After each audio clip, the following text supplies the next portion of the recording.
Donc c'est toujours Cyprien pour achetetsub.com. Je vais vous montrer le calendrier, la partie calendrier, agenda. Donc j'ai un affichage et une vue du mois et la vue des jours. Là, il n'y a pas d'événement. Vous voyez que j'ai la prévision météo pour les 5 prochains jours. Voilà un événement. Des invités, le rappel sur quel agenda il est ouvert. Donc ça gère tous mes agendas. On voit le petit code couleur à gauche qui me dit ça c'est l'agenda Facebook, ça c'est les événements personnels, professionnels. Je peux fusionner plusieurs agendas, que ce soit un Google avec un compte Google. Par défaut, dès que je me suis identifié avec Facebook, il a récupéré toutes les dates d'anniversaire. Donc je peux choisir d'afficher mon planning, c'est-à-dire en liste.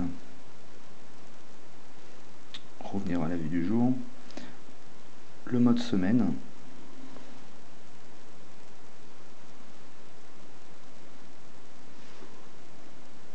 je peux choisir bien sûr de terminer le premier jour de la semaine comme le lundi ou le dimanche,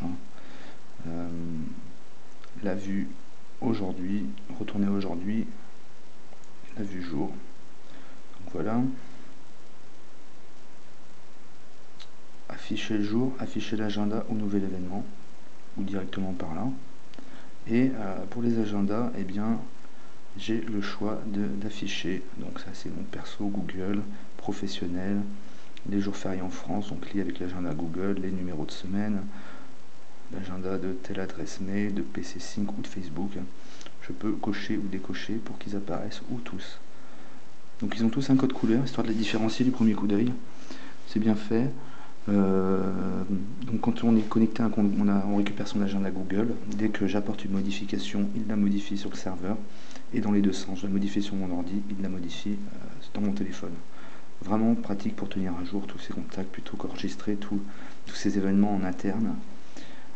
Donc voilà, pour les professionnels, je pense que ça intéressera, c'est quand même une des fonctions principales. Et ajouter un événement. Donc il me donne le choix de l'enregistrer sur, choisir le compte sur lequel j'enregistre ce nouvel événement.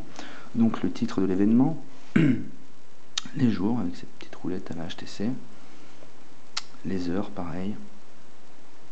Ah oui, alors tiens, un petit truc, sur Sense 2.0 ils ont modifié, je fais défiler, non c'est pour les minutes, ils me les bloquent par palier de 15, ce qui évite d'avoir la roulette qui fait 4 tours de cadran.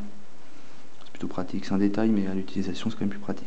Si l'événement est sur la journée entière, je rentre l'adresse, mais maintenant sur Sense 2.0 il m'apporte cette petite case qui permet d'aller chercher directement sur une carte. C'est vrai que c'est dommage qu'on puisse pas être renvoyé vers le répertoire de contacts afin d'aller chercher l'adresse d'un des contacts, mais voilà, il me renvoie vers la carte et aller épingler l'adresse si je la connais pas et que je la visualise sur une carte. Donc voilà, donc ça a apparu sur le désir avec Sense 1.5, il n'y avait pas, fallait connaître son adresse, mais bon, je regrette toujours qu'il n'y ait pas le petit raccourci vers mon répertoire de contacts. Une description, une note en détail, les rappels, mais je peux aussi ajouter un autre appel. Voilà. Les invités, je rendrai les adresses mail, ils me les suggèrent. Voilà. Et il va envoyer un mail à ces personnes pour les inviter à notre événement.